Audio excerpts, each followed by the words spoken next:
Dear students, welcome back to biology class. We are discussing chapter 1, Life's Mysteries in Little Chambers. This is part 5. Please watch part 1, 2, 3, 4 before watching this class. Okay? Don't forget to like, subscribe and share. What we discussed in our previous classes, we studied about microscope, parts of microscope and its functions, how to prepare observation material, different scientists and their discoveries, and cell theory, functions of cell, plant cell, its different parts and their functions. We studied about compound microscope, right? Remember what is its function? Yes, it helps to magnify the object and it is using light, sunlight and artificial light. It is magnifying the object 2000 times its size. That is, compound microscope is helping us to see the object 2000 times bigger than its normal size. During this time, another microscope was discovered. What is that? Electron microscope. It is not like a compound microscope. Here it is using electrons, not light. And it is having a peculiarity. What is that? It helps to magnify the object million times. That means what? We can see the object million times bigger than the normal size when we are using electron microscope.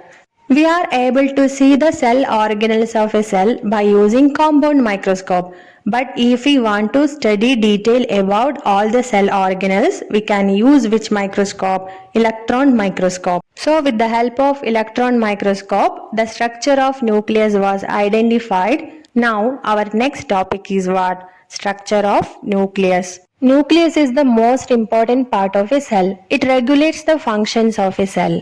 Now let us study the structure of nucleus in detail. It is spherical in shape. Spherical means what? Round in shape, and it is covered by a membrane. You can see here outermost membrane of the nucleus, and that is known as what? Nuclear membrane. What is the peculiarity of nuclear membrane?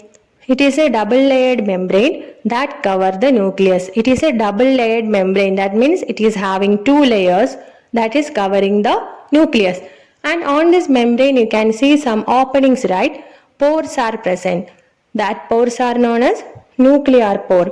Nuclear pores are pores in the nuclear membrane. They help in the conduction of materials to and from the nucleus.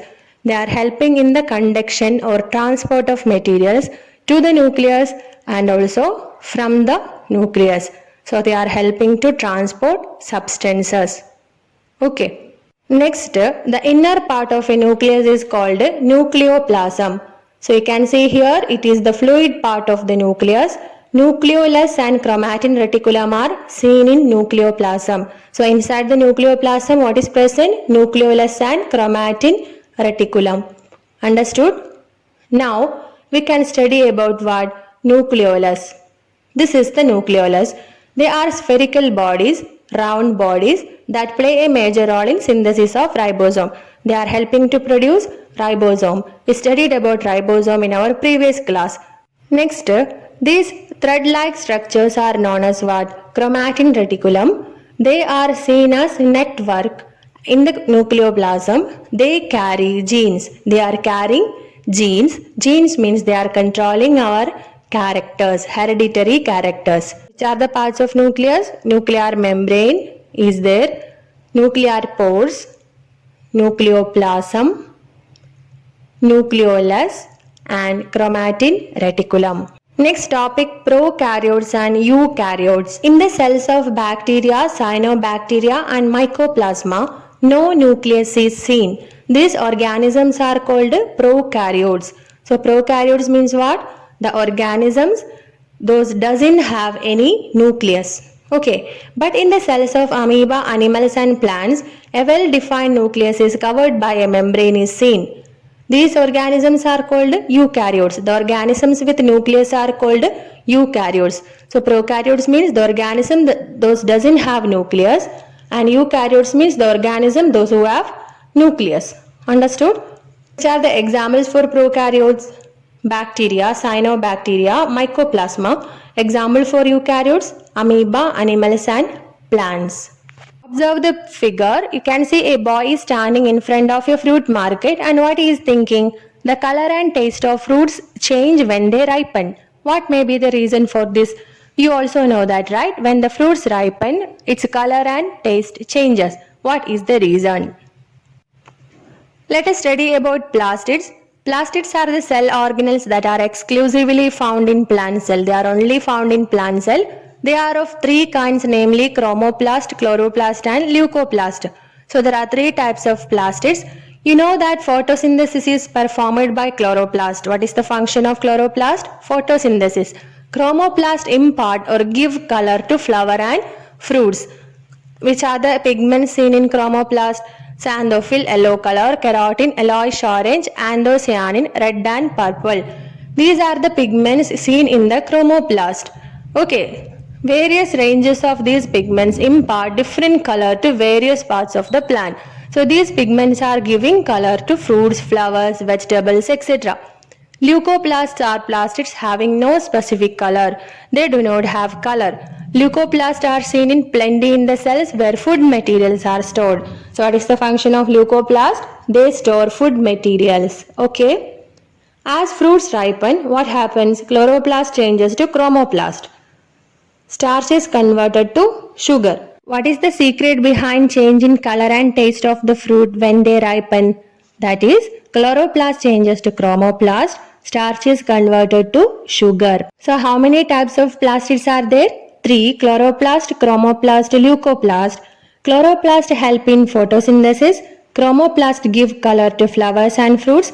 Leucoplast store food material. They do not have a specific color. And which are the pigments present in chromoplast? Xanthophyll yellow color, keratin yellowish orange, anthocyanin red or purple. We studied about plant cell in our previous class, isn't it? Remember which are the parts or cell organelles seen? Okay, now we can study about animal cell. Understood? So this is the figure of a animal cell. First one, outermost membrane of the cell, that is called what? Cell membrane. So cell membrane is the outermost covering of animal cell that we can see in plant cell also. Nucleus. This is the most important part, nucleus. Endoplasmic reticulum. Golgi complex. And here ribosomes are also present. Cytoplasm is there. Mitochondria is also present. But we can see some extra parts that is absent in plant cell. Which are they? Centrosome and lysosome. So centrosome and lysosome are seen only in animal cell. All other cell organelles are seen both in animal cell and plant cell. Understood? Now let us see what are the functions of centrosome and lysosome. Centrosome is the cell organelle that is found only in animal cell. The centriole that play a major role in cell division are seen in the centrosome. So centrosome contains centriole. They help in cell division. Not that, okay, they are helping in cell division. And next one, lysosome. Lysosome contain the digestive enzyme that are required for the destruction of foreign substances entering the cell. It is seen in animal cell. So lysosome contains certain enzyme that will destroy the foreign substance. Foreign substance means what? Germs, dust particles, etc.